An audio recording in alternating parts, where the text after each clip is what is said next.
what are the common nutritional deficiencies you see? You did mention a few earlier. Yes, so iron deficiency is very common. So is zinc, and lithium can be a deficiency in a subsection of children with ADD. So if they have anger irritability as part of their picture, I would look for a high copper level or a low lithium level. Those two can impact the irritability of the brain. Omega-3 fish oils can be quite deficient in those children.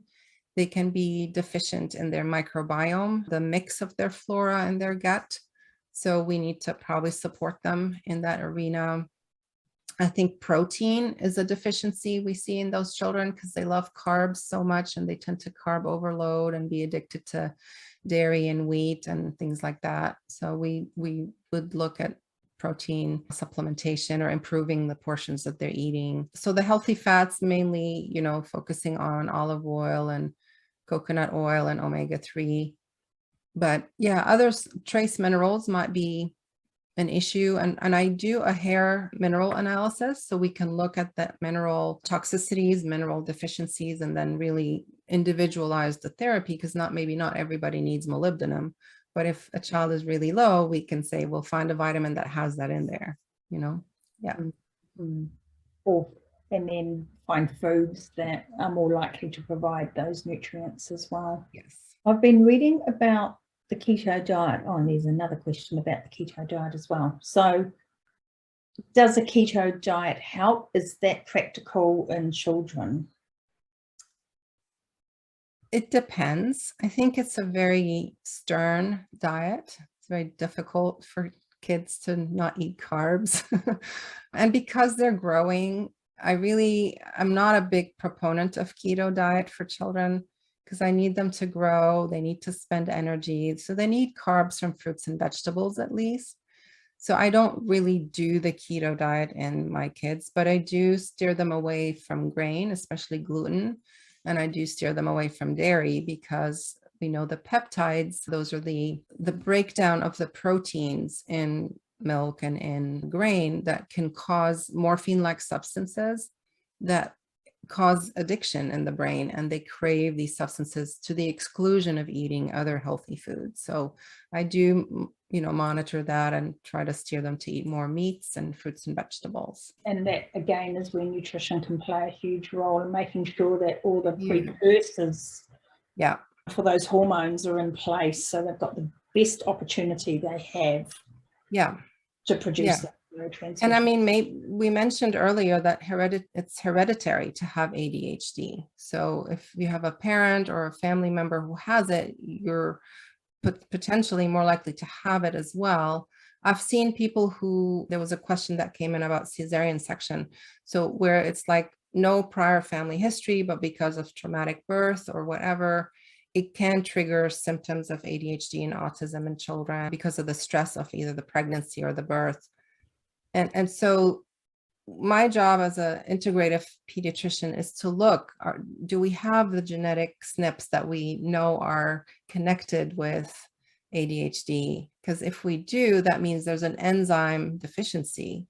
And if we override that enzyme deficiency by giving more of a certain vitamin or of a certain nutrient, then we can normalize the brain function and restore normal brain function. So that's the win. And then we don't need any medicine. We can just do it with supplements and vitamins and good nutrition. And then there are some foods that aggravate those pathways as well, aren't there? So, any artificial preservative, food coloring, sugar, those are extremely inflammatory to the brain. So I think children who have a diagnosis of ADHD should never eat those foods. And your 5 top tips, so you've talked about environment and nutrition, but would you just go through your 5 top tips and, maybe just outline a few foods and, and then, some environmental thoughts that could be helpful? Yes. So I see this all the time. A lot of my patients cannot afford functional testing.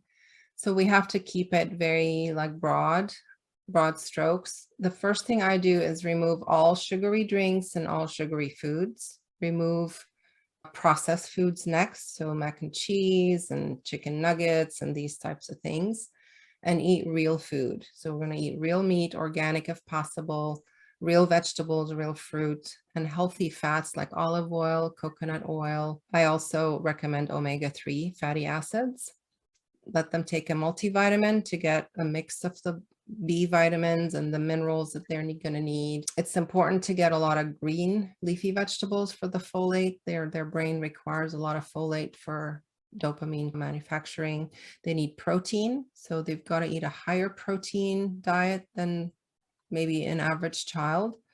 And really that's it. I mean, that's the foundation of my program diet wise, is we really focus on the macros would be very little grain, healthy fats, good protein, lots of fruits and vegetables, organic when possible.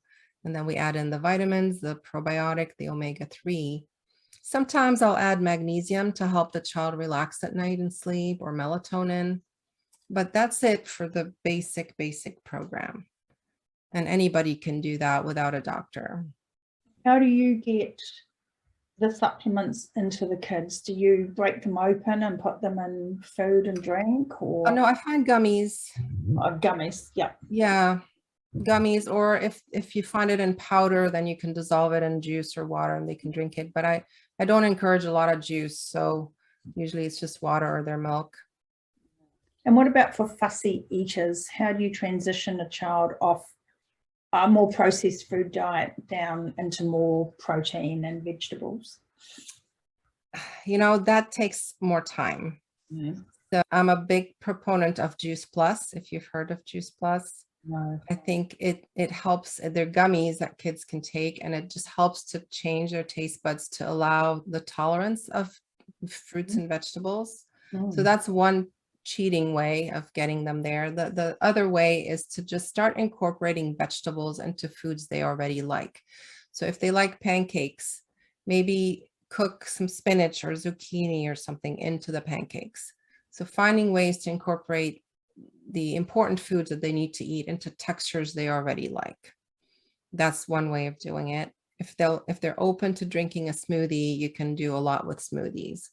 Soups are another good way. So vegetable with potatoes and onions and other vegetables, but make it creamy. So at the end you add coconut milk or almond milk or dairy milk if they're still on dairy.